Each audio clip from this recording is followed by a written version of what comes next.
no studio would have created this. And that's the power of the writer, director, producer. And if anybody had any doubts that Dhurandhar 1 may or may not be a propaganda film, well, this movie just clears it all out. And it's not even absolutely disagree with the politics of it.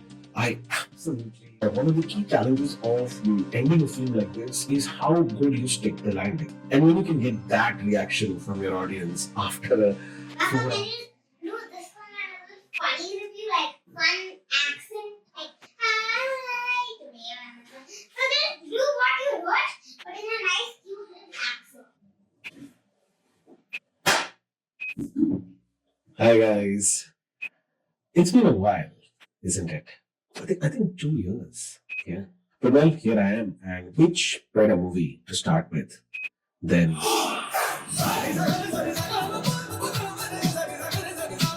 so written, directed, and produced by Aditya Dhar. Whenever I see a card like that, I personally get very excited. Because that's a rarity in films nowadays, and secondly, because you rest assured that whatever you're going to see is what the director intended 100%. You know, he didn't have to compromise this vision. He didn't have any studio pressures.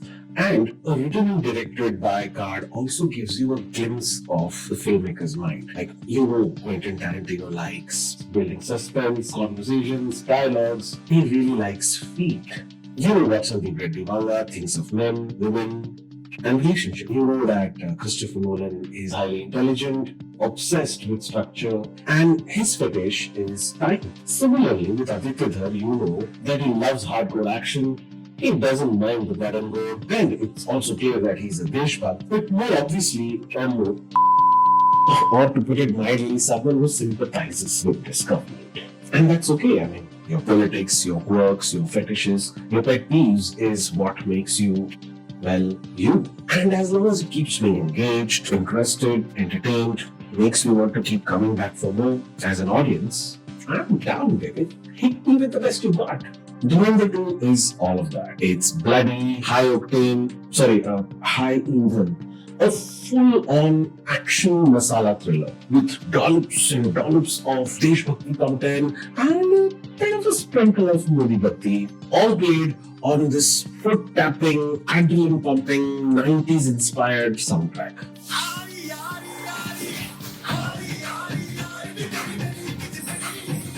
It's relentless, in its length, almost 4 hours, and in its content. The bodies keep piling up, the stakes keep rising. It almost never stops to take a breath. And yet, when it occasionally does take a moment, Dhurandhar is actually best at these moments. Like that moment when Jaskirat asks his friend not to bring his mom to the court hearings.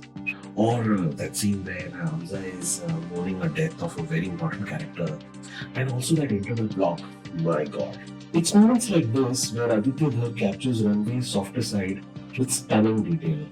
He doesn't rush them and he lets it linger. It's a mark of a director who's confident and understands that action and violence are all okay, but they don't mean jack shit till it's backed by strong emotions. While Dhurandhar 1 was mostly about world building and character building, Dhurandhar 2 is where all the payoffs are. So understandably, there are more killings, more reveals, and well, more of everything. You see, like it or hate it, it's undeniable the kind of social phenomena that Dhurandhar Part 1 was. The story of an Indian spy rising to the top in Pakistan, leading gang, influencing politics, destroying the very foundation of that country from within. This is no less than a fairy tale. It is fantasy, but unlike his namesake Aditya Chopra in YRF, Aditya Dhar chooses to ground this fantasy in realism, choosing real events like the 26/11 attacks, the parliament attacks, instead of making it look very slick, clean, neat and tidy like James Bond films. He chooses the other path. He chooses to make it more messy, dirty, like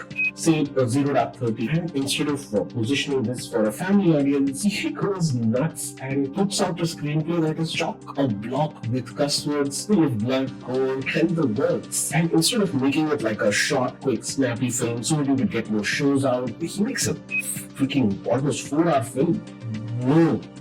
No studio would have created this. And that's the power of the writer, director, producer card that I was talking about earlier. I see this as one single film, a 7.5-hour film which has a beginning, a middle, and an end. Very similar to Gangs of Wasseypur, Anurag Kashyap's Gangs of Wasseypur. And when I see it like that, the film works.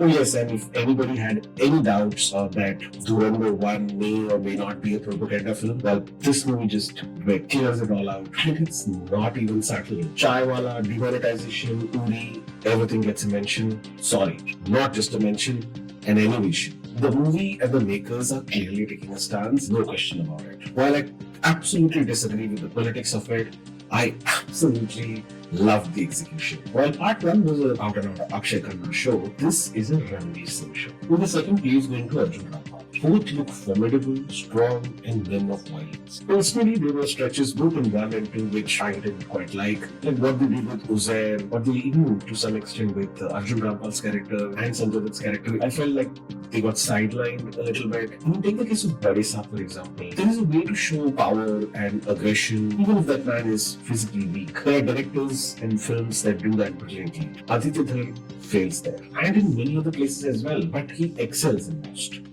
And that's what matters. All in all, I believe that Dhurandhar The Revenge is an epic conclusion to the story of Ajay Sanya. Yeah, like Sholay is its Thakur's story. I feel this is Ajay Sanya's story. A man whose ego is bruised and vows to take revenge with an entire country. And I kid you not, one of the key challenges of ending a film like this is how good you stick the landing. Now, do you have it in you to conceal a hidden plot twist across 2 movies which was just there in plain sight? To reveal a suspense that no one saw coming? The Revenge delivers in that front too. And that payoff is just ultimate. The audience that I was watching with unanimously at the same time gasped for breath. And when you can get that reaction from your audience after a 4-hour long film, you know you have a winner in your hands. So in the binge meter, well, definitely binge worthy.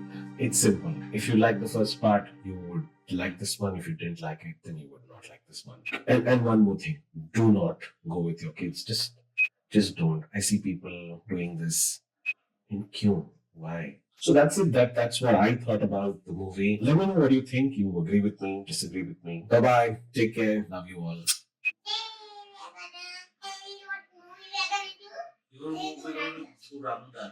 Dhurandhar 2! Correct.